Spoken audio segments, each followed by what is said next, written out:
Hola, bienvenidos a este espacio de divulgación financiera de finanzas personales al oído.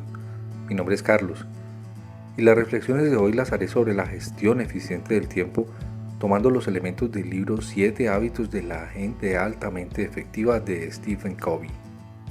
Nuestra premisa de hoy es ¿qué necesito para ser eficiente y que el tiempo me alcance para lograr mis metas? Para esto, el autor en su libro nos recomienda adquirir los hábitos característicos de la gente considerada altamente efectiva.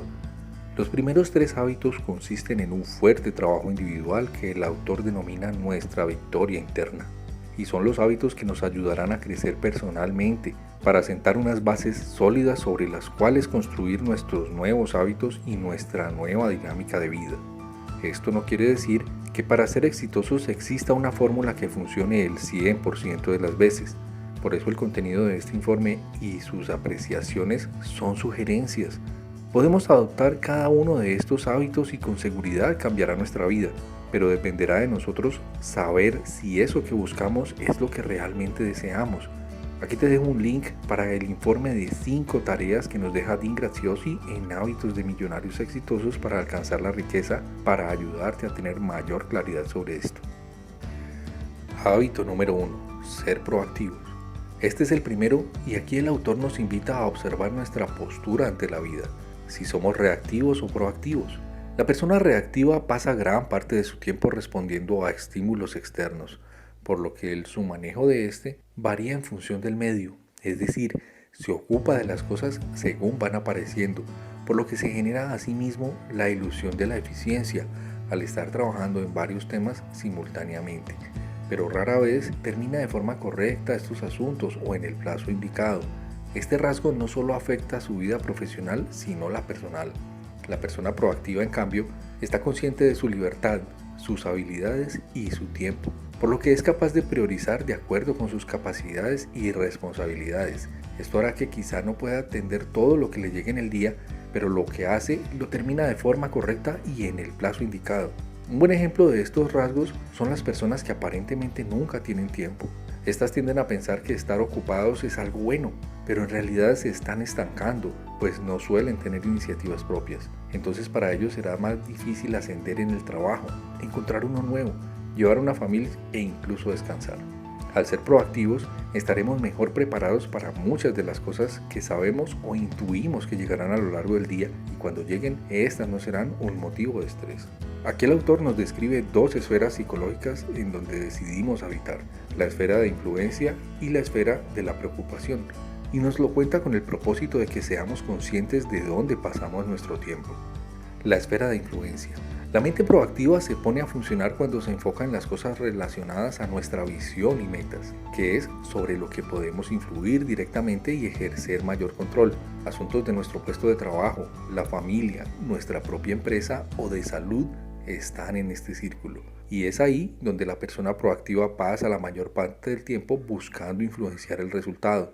La esfera de la preocupación, por su parte, es en donde encontramos cosas como el clima, la política, la economía, las acciones de los demás o la dinámica social, que en general son asuntos sobre los cuales no tenemos ningún control y nos provocan emociones desgastantes que drenan nuestro tiempo y energías sin que obtengamos nada a cambio. Cuando estamos en esta esfera simplemente reaccionamos y perdemos el enfoque en lo verdaderamente importante. Hábito número 2. Tener un fin en mente. En línea con otros videos de este canal, aquí tener un objetivo claro es clave, y no solo para nuestras metas de largo plazo.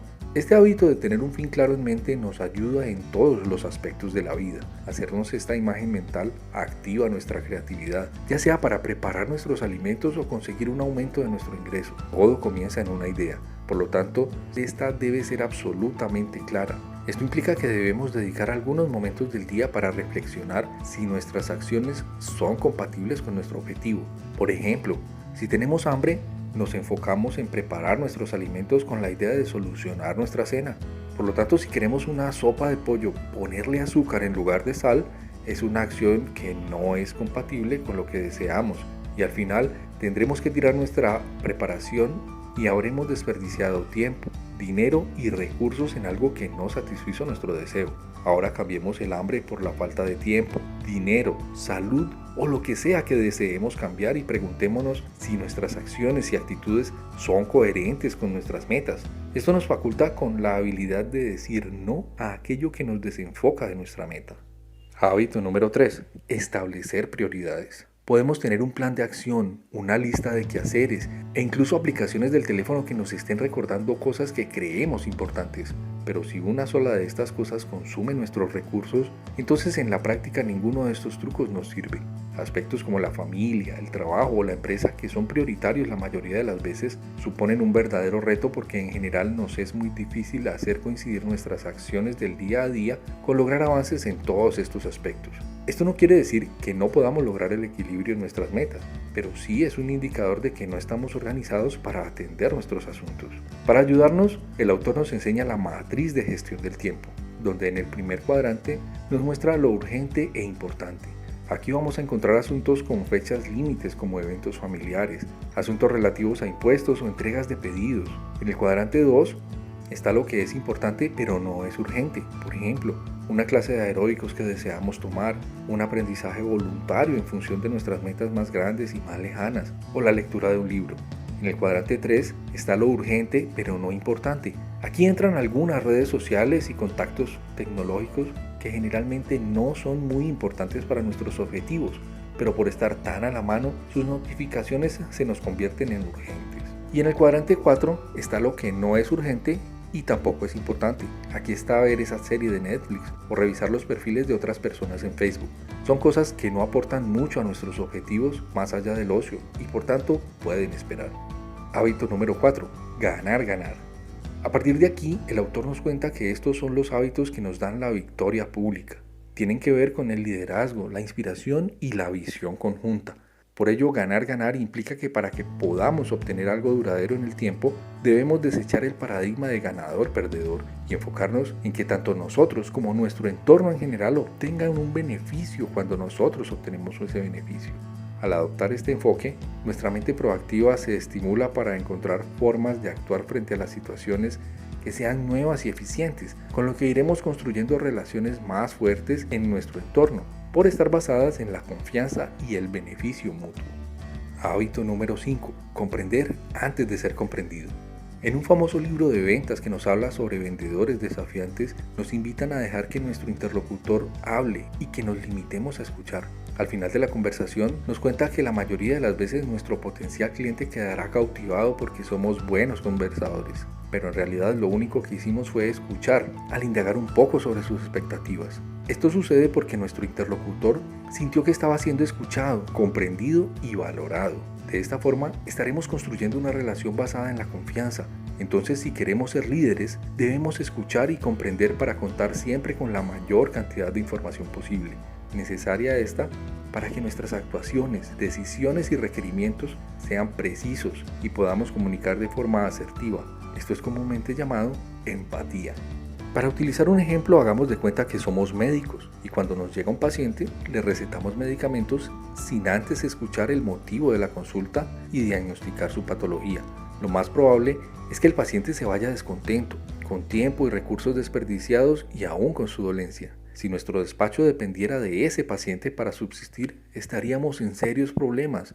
Nuestro talento en este ejemplo sería escuchar para hacer un diagnóstico correcto y que el paciente se recupere para que pueda volver por sus chequeos periódicos. Ahora cambiemos al paciente por un cliente, un familiar, un amigo e incluso nuestro propio cuerpo. La mecánica de este hábito funciona exactamente igual. Haz el ejercicio y deja en los comentarios qué has aprendido cuando comenzaste a escuchar. Hábito número 6. Identificar y utilizar la sinergia. Si has visto las carreras de ciclismo, habrás observado cómo el equipo se organiza en fila uno detrás del otro cuando cruzan tramos muy extensos de la carrera. Esto sucede para que el líder del equipo vaya detrás del pelotón, aprovechando el arrastre del grupo y evitando la resistencia del aire para disminuir el desgaste. De modo que cuando sea momento de la fuga, tenga suficiente energía para lograr ventajas en la clasificación general del equipo.